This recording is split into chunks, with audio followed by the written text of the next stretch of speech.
عبداللہ بن زبیر آج روزہ رکھتے تھے، 8 دن کے بعد افطار کرتے تھے، 8 دن نہ کھاتے نہ پیتے۔ گرمی اور سردی کے ساتھ اللہ آزماتا ہے۔ میرے عزیزو جوان نہ ہو، روزے نہ چھوڑنا، یہ اللہ کے قرب کا بہت بڑا عمل ہے۔ ہر عمل کی جزا جنت ہے اور روزے کی جزا اللہ خود ہے۔ الصوم لی وانا اجزا بہ، میرے اللہ نے فرمایا روزہ میرے لیے ہے اور روزے کا بدلہ میں خود ہوں۔ کام چھوڑ دینا، تھوڑے کر لینا، کام تھوڑا کر لو۔ ان یونیورسٹی والوں سے کہتا ہوں پڑھائی تھوڑی کر دو بچوں کی، آپ سے کہتا ہوں اپنے کام تھوڑے کر دو، اپنے نوکروں کی ڈیوٹی تھوڑی کر دو، سب کو روزے کے لیے تیار کرو، خود روزہ رکھو، گرمی برداشت کرو، بھوک برداشت کرو، پیاس برداشت کرو۔ اللہ قیامت کے دن کی گرمی سے بچائے گا، بھوک سے بچائے گا، پیاس سے بچائے گا۔ معاذ بن جبل کا جب انتقال ہونے لگا فرمایا میرے اللہ تو جانتا ہے مجھے زندگی سے پیار تھا، مجھے زندگی سے پیار تھا، اللہ کی قسم میرے رب، تیری قسم میرے رب، پیسوں کے لیے نہیں، دنیا کے لیے نہیں، مجھے پیار تھا تیری بارگاہ میں لمبے لمبے سجدے کرنے کے لیے، مجھے زندگی سے پیار تھا شدید گرمی میں روزے کی پیاس کو برداشت کرنے کے لیے، مجھے زندگی سے پیار تھا تیرے علم کو سیکھنے کے لیے، تیرے قرآن کو سیکھنے کے لیے۔ میں نے اس لیے دنیا سے پیار، زندگی سے پیار کیا کہ گرمی کی شدت کے روزے رکھوں، لمبے لمبے سجدے کروں، تیرے علم کی محفلوں میں بیٹھ کر تیرے علم کو حاصل کروں۔ اپنی اس جوانی کو استعمال کرو، بھوک سے لڑو، پیاس سے لڑو، جب پیاس لگے، جب بھوک لگے ہاتھ اٹھاؤ، اللہ کی قسم تمہاری دعاؤں پہ عرش ہلے گا، عرش ہلے گا۔ بزدل نہ بننا، بزدل نہ بننا، روزہ نہ چھوڑنا، روزہ نہ چھوڑنا، بزدل نہ بننا۔ ایک جنگ لڑی گئی ہے یمامہ، 12,000 صحابہ، 1,00,000 مرتد مسلمہ کذاب کے ساتھی۔ ہائے ہائے ہائے، بڑی خوفناک جنگ تھی، اس میں 3,000 شہید ہوئے، صحابہ، تابعین اور 700 حفاظ علماء شہید ہوئے۔ تو جھنڈا تھا زید بن خطاب کے ہاتھ میں، شہید ہو گیا، گر گیا۔ پھر جھنڈا اٹھایا سالم رضی اللہ عنہ، وہ زخمی ہو کے گر گئے، جھنڈا گر گیا۔ جھنڈا اٹھایا حبیب نے، وہ شہید ہو گئے، جھنڈا گر گیا۔ افراتفری مچ گئی، بڑی مشکل۔ میں جنگ کا قصہ نہیں سنانا چاہتا، ایک قصہ سنانا چاہتا ہوں۔ ایک صحابی زخمیوں کو تلاش کرتے ہوئے پانی پلا رہے ہیں، پانی پلا رہے ہیں، پانی پلا رہے ہیں۔ جا کے دیکھا تو حضرت سالم، وہ جنہوں نے دوسرے نمبر پہ جھنڈا اٹھایا تھا، ان کا سانس چل رہا تھا اور اس میں پیاس کی شدت انتہا پہ ہوتی ہے۔ ان قریب گئے، سالم آنکھیں کھولی، کیا ہوا؟ کہا اللہ نے فتح دی ہے، خیر ہے، خیر ابھی ہوئی نہیں تھی، جنگ چل رہی تھی۔ کہا پانی پیو گے؟ کہا میرے بھائی یہ میری ڈھال ہے، اس میں پانی ڈال دے، میرا روزہ ہے، میں زندہ رہا افطار کر لوں گا، اور اگر میں مر گیا تو میں اللہ کے دسترخوان پہ جا کے افطار کر لوں گا۔ اس حال میں روزہ نہیں چھوڑا۔ اور تم کہو جی گرمی بہت ہے، رکھے نہیں جاتے، چھٹی لے لو 1 مہینہ اپنی یونیورسٹیوں سے، لیکن روزے کی چھٹی نہ کرنا۔ اپنے دفتروں سے چھٹی لو تو روزے کی چھٹی نہ کرنا۔ فَيَنْظُرَ كَيْفَ تَعْمَلُونَ، میرا اللہ دیکھنا چاہتا ہے کہ کس طرح اس کو راضی کرتے ہو۔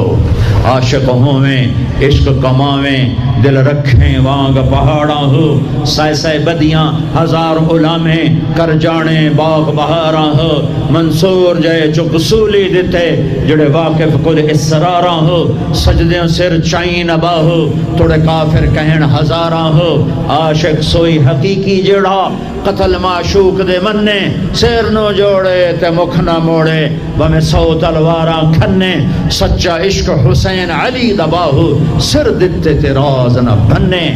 ہاں بزدل نہ بننا کہ جی بھوک لگ رہی ہے، جی پیاس لگ رہی ہے، اللہ اس دن کی بھوک سے بچائے گا، پیاس سے بچائے گا۔ مدینے سے روزہ رکھ کے پیدل چلتے اور مکے میں آ کے افطار کرتے، 8 دن کا روزہ جسے صوم وصال کہتے ہیں، نہ کھانا نہ پینا، اور وہ تو بڑے شیر نرد ہے، یہ تو فرض روزہ ہے۔ میرے عزیزو، میرے بچوں بچیوں، روزہ نہ چھوڑنا، روزہ نہ چھوڑنا، روزہ نہ چھوڑنا۔ یہ اللہ کی رحمتوں کا مہینہ ہے، یہ قرآن کا مہینہ ہے، یہ تورات کا مہینہ ہے، یہ زبور کا مہینہ ہے، یہ انجیل کا مہینہ ہے۔ سارا آسمانی علم رمضان میں اترا، تورات رمضان میں، زبور رمضان میں، انجیل رمضان میں، قرآن رمضان میں، ابراہیم علیہ السلام پر چھوٹی کتابیں رمضان میں۔ اور رمضان کا مطلب پتہ کیا ہے؟ رمضان کا مطلب ہے جل جانا۔ رمضان کو رمضان کیوں کہتے ہیں؟ کہ اس میں روزہ انسان کے بدن کو جلاتا ہے ایک طرف، اور دوسری طرف روزہ اس کے پچھلے سارے سال کے گناہوں کو جلا کر راکھ کر دیتا ہے۔ جب آخری رات ہوتی ہے تو یہ گناہوں سے ایسے پاک نکلتا ہے جیسے ماں کے پیٹ سے آج نکلا ہو۔ روزہ نہ چھوڑنا۔ سب کی بخشش ہو جاتی ہے رمضان میں، سوائے 4 آدمی، سوائے 4 آدمی، سوائے 4 آدمی، سوائے 4 آدمی۔ اللہ نہ کرے ہم میں کوئی ہو۔ ماں باپ کا نافرمان، ماں باپ کا نافرمان، ماں باپ کا نافرمان، شراب پینے والا، شراب پینے والا، شراب پینے والا، رشتہ داروں سے برا سلوک کرنے والا، رشتہ داروں سے برا سلوک کرنے والا، رشتے توڑنے والا، رشتوں کو آگ لگانے والا، چھوٹی چھوٹی باتوں پہ لڑائی کے میدان گرم کرنے والا۔ چوتھا، کینہ رکھنے والا۔ کینہ، کینہ کیا ہوتا ہے؟ بغض کیا ہوتا ہے؟ بغض، بغض کہ مجھے نفرت ہے، نعمان سے مجھے نفرت ہے، یہ بغض ہے۔ کینہ کیا ہے؟ کہ نفرت کے ساتھ میں نقصان پہنچانا چاہتا ہوں، وار کرنا چاہتا ہوں، یہ اس سے اوپر والا سٹیپ ہے کینہ۔ کینہ رکھنے والا، شراب پینے والا، ماں باپ کا نافرمان، رشتہ داروں سے توڑنے والا، ان کے علاوہ سب کی بخشش ہو جاتی ہے۔ یہ بھی معلق، ہاں بھائی اگر یہ توبہ کر لے ان کو بھی معاف کر دے، ان کو بھی معاف کر دے جائے۔ خیر فاسٹ دا تا نہ ہی فاسٹ نہ بجیاں ہی رہنا ہے پیسے دے، مگر بج بج کملے ہو جاؤں گے، نہ پیسہ لبڑا، نہ ڈگری لبڑی، نہ جنت۔ اللہ جنت سب کو دے، آپ کو بھی دے، مجھے بھی دے۔ اللہ آپ کو دنیا بھی دے، اللہ آپ کو جنت بھی دے۔ اللہ نے کوئی حرام کیا ہے؟ حلال کماؤ جتنا مرضی کمانا ہے، لیکن یہ یاد رکھنا حرام جلدی آتا ہے، حلال دیر سے آتا ہے۔ حرام ہمیشہ زیادہ ہوتا ہے، حلال اس کے مقابلے میں تھوڑا ہوتا ہے، لیکن یہ برکت والا ہوتا ہے، وہ بے برکتہ ہوتا ہے۔ حرام نسلیں اجاڑ دیتا ہے، خاندان تباہ کر دیتا ہے، اور حلال بہار ہی بہار لاتا ہے۔ بڑی پرانی بات ہے، میرا گاؤں ہے، میرا ضلع ملتان ہے، اور اس میں چھوٹا سا ٹاؤن ہے تلمبا، اس کے ساتھ میرا گاؤں ہے۔ ہماری 3 دن کی جماعت چیچا وطنی آئی ہوئی تھی، تو ایک بزرگ تھے وہاں بڑے اللہ والے، ان کی خدمت میں ہم گئے تھے ملنے۔ تو 2 صاحب آئے، ایک کا تو نقشہ بھول گیا، ایک کی شکل بھی یاد ہے، نقشہ بھی یاد ہے۔ اس نے جو ایکشن کیا اور جو سوال کیا اس سے وہ ایسے گڑ گیا۔ 1972، 43 سال ہو گئے اس بات کو۔ وہ ایسے بیٹھے تھے، وہ آئے ایسے عطیات میں بیٹھے، انہوں نے کھدر، خاکی کھدر کے کپڑے پہنے ہوئے تھے، کھدر کی، اور بڑا چشمہ تھا، سفید ٹوپی تھی، اور یوں عطیات بیٹھ کر کہنے لگے حضرت جی دعا کرو اللہ رزق حلال دے تے بہت سارا دے۔ بھائی یہ ایکشن مجھے ایسا گڑ گیا کہ نہ کپڑوں کا رنگ بھولا نہ اس کی شکل بھولی۔ حضرت جی دعا کرو اللہ رزق حلال دے تے بہت سارا دے۔ تو وہ ہنس پڑے، کہنے لگے حلال تو تھوڑا ہی لگو۔ انہوں نے بڑے پولے منہ سے کہا حلال تو تھوڑا ہی لگو۔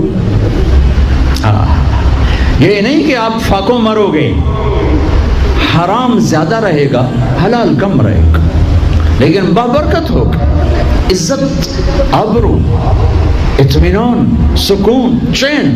اللہ کی قسم حرام کا پیسہ بھی کانٹا بن کے تمہارے ضمیر میں اتر جائے گا، تمہاری نیندیں حرام کر دے گا، تمہاری نسلوں کو برباد کر دے گا، تمہاری اولادوں کو نافرمان کر دے گا۔ کن کے لیے کماتے ہو؟ وہی تمہیں ذلیل و خوار کر کے رکھ دیں گے۔